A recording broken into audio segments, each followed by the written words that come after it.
নমস্কাৰ ছাৰ বাইদেউসকল, NPS আৰু UPSৰ ভিতৰত আপুনি কোনটো বিকল্প বাছি ল'ব?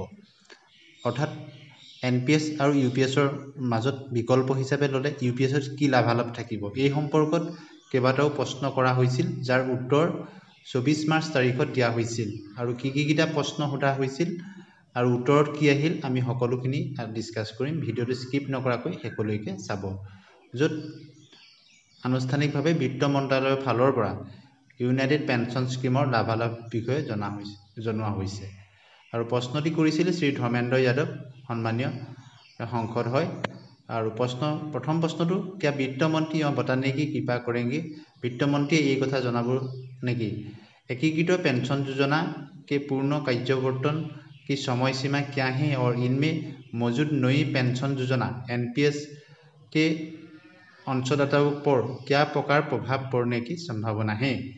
অৰ্থাৎ UPS পেনশ্যন যোজনা সময়সীমা কি আৰু ইয়াৰ ওপৰত বৰ্তমান NPS যিসকল কৰ্মচাৰী আছে তেওঁলোকে যেতিয়া অপশ্যন হিচাপে UPS ল'ব তাৰ ওপৰত কি প্ৰভাৱ পৰাৰ সম্ভাৱনা কি তাৰ বিষয়ে জনাবলৈ কোৱা হৈছে প্ৰথম প্ৰশ্নটিত। দ্বিতীয় প্ৰশ্নটিত সোধা হৈছে सरकार के लिए NPS की तुलना में UPS की दीर्घकालिक वित्तीय व्यवहार्यता कितनी होने की संभावना है? চৰকাৰৰ কাৰণে NPSৰ তুলনাত UPSৰ যিটো বিত্তীয় দিশ তাৰ প্ৰভাৱ কেনে হ'ব বা হোৱাৰ কেনে সম্ভাৱনা আছে।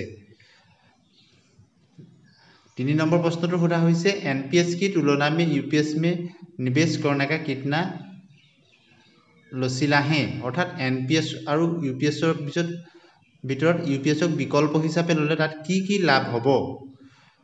4 नंबर प्रश्न पर घ नंबर प्रश्न, क्या सरकार ने NPS को समझाओ का पहचान किया है और यदि है तो तत्संबंधी दौरा क्या है? सरकारे NPSৰ সমস্যাখিনি দূৰীকৰণৰ চেষ্টা কৰিছে নেকি UPSৰ যোগেদি? যদি কৰিছে কি? আৰু শেষৰ প্ৰশ্নটো সোধা হৈছে क्या UPS उपभोक्ता समझौता का समाधान करेंगे और यदि हाँ तो तत्संबंधी क्या है? यूनाइटेड पेंशन स्कीमे UPSৰ এই সমস্যাখিনি সমাধান কৰিব নেকি? যদি কৰিব কেনেদৰে কৰিব? এই 5টা প্ৰশ্ন সোধা হৈছিল। গতিকে আপোনালোকে যিসকলে চৰকাৰী কৰ্মচাৰী NPSত আছে UPSৰ বিকল্প হিচাপে ল'লে আপোনালোকৰ কিখিনি সমস্যা দূৰ হ'ব এই সকলোখিনি উত্তৰ নিশ্চয় ইয়াত পাব। বিত্ত মন্ত্ৰালয়ৰ ফালৰ পৰা আনুষ্ঠানিকভাৱে জনোৱা হৈছে। উত্তৰ দিছে বিত্ত মন্ত্ৰালয়ৰ ৰাজ্যমন্ত্ৰী শ্ৰী পংকজ চৌধুৰী। বিত্ত বিভাগৰ সন্মানীয় ৰাজ্যমন্ত্ৰী পংকজ চৌধুৰীদেৱে দিছে।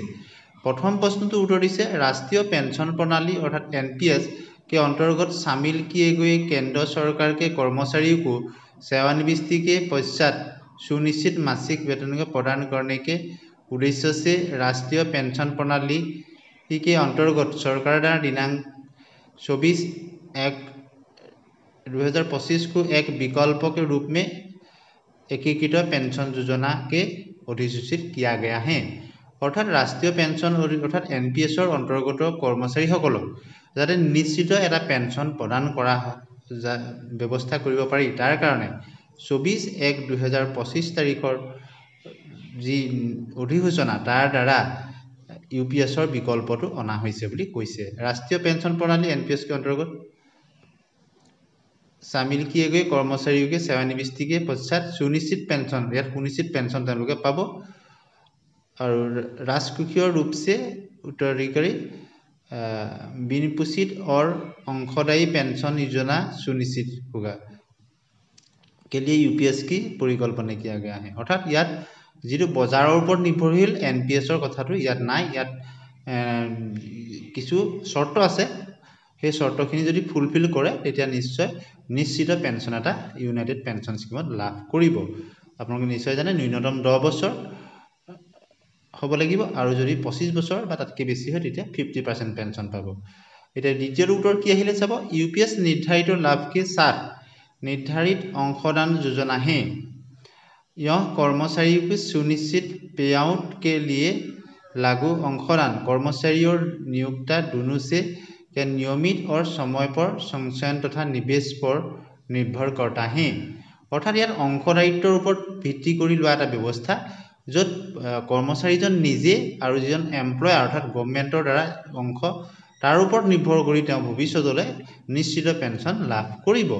यूपीएस अभिदाता का मासिक अंशदान मूल वेतन और महंगाई भत्ते के 10% होंगे। मूल वेतन और महंगाई भत्ते अर्थात दिए 10% होब और केंद्रीय सरकार द्वारा इसके समान राशि यूपीएस अभिदान के पीएफ में जमा की जाएगी और सरकार द्वारा तेनेदरे समान तात কৰা যাব और केंद्र सरकार शुल्क आधार पर फुल कर्पास के यूपीएस का विकल्प होगा और समय अनुযায়ী जिखिनि पाबलगिया সেইখিনি निश्चित रूपे पाब। और वर्तमान में केंद्रीय सरकार अभिभावकों का पीएफआरडी किसी भी एक पेंशन निधि का करने के अर्थात सरकारी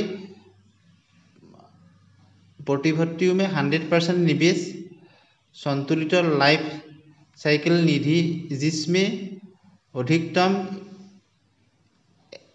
एक्सपोजर की सीमा 25% तक रखी है। मध्यम लाइफ साइकिल निधि जिसमें अधिकतम एकीकृत योजना सीमा 50% तक है और डिफॉल्ट योजना में निवेश विकल्पों का योग करने का अनुमति है। यूपीएस के अंतर्गत कर्मचारी सिर्फ व्यक्तिगत कर्पास के लिए निवेश विकल्पों पर उपभोग कर सकता है। ऐसे निवेश विकल्पों को पेंशन निधि विनियामक और निकास प्राधिकरण द्वारा अधिनियमित किया जाएगा। यदि कोई कर्मचारी व्यक्तिगत कर्पास पर निवेश विकल्पों का प्रभुत्व नहीं करता है तो निवेश का डिफॉल्ट पैटर्न लागू होगा। अर्थात यूपीएसत केनेदरे डिफॉल्ट पैटर्न থাকিব আৰু কেনেদৰে কোনটো कर्पासत কেনেদৰে কৰা হ'ব অংশীদাৰিত্ব সম্পূৰ্ণ এটা বিৱৰণ দিয়া হৈছে। ইয়াৰ দ্বাৰা আপোনালোকে নিশ্চয় বুজি পাইছে যে ইয়াত এটা নিশ্চিত পেঞ্চন আপোনালোকে পাব, কিয়নো ইয়াত অংশীদাৰিত্বৰ ওপৰত নিৰ্ভৰ কৰিব। আপোনাৰ নিজৰ অংশীদাৰিত্ব থাকিব, চৰকাৰৰ থাকিব আৰু কেইবাটাও कर्पास ইয়াত থাকিব। গতিকে ইয়াত এটা নিশ্চিত পেঞ্চন আপুনি অৱসৰৰ সময়ত লাভ কৰাৰ 100% গ্যাৰান্টি থাকিব।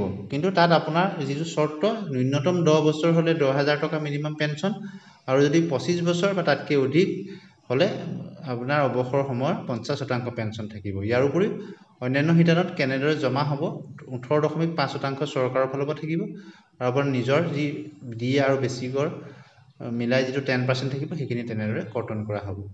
গতিকে एनपीएस सेवानिवृत्ति पश्चात लाभों के लिए बाजार संबंध प्रतिलाभ के साथ एक निश्चित अंशदान आधारित योजना है। अर्थात एनपीएस तो हल बजारों पर निर्भरशील योजना। बजारत यदि अपना लाभ है अपनी मार्केट यदि ऊपर থাকে निश्चय अपना लाभ होबो, किंतु यूपीएस तो बजारों ऊपर निर्धारित নহয়। अर्थात बजारों लाभालाभर ऊपर अपना निर्भर नकरिब। अर्थात ইয়াত এটা নিশ্চিত পেঞ্চন আপুনি পাব। গতিকে ইয়াত এটা যেটো পুৰণি পেঞ্চনত নিশ্চিত পেঞ্চন পায় ইয়াতো আপুনি শৰ্ত সাপেক্ষে পেঞ্চন পাব। গতিকে এনপিএস আৰু ইউপিএছৰ মাজত আপুনি কিয় ইউপিএছক বিকল্প হিচাপে বাছি ল'ব লাগিব বুলি কোৱা উত্তৰত বিত্ত বিভাগৰ পৰা এনে ধৰণৰ উত্তৰ আহিলে। আপোনালোকে ভিডিঅ'টো শেষলৈকে চোৱাৰ কাৰণে ধন্যবাদ।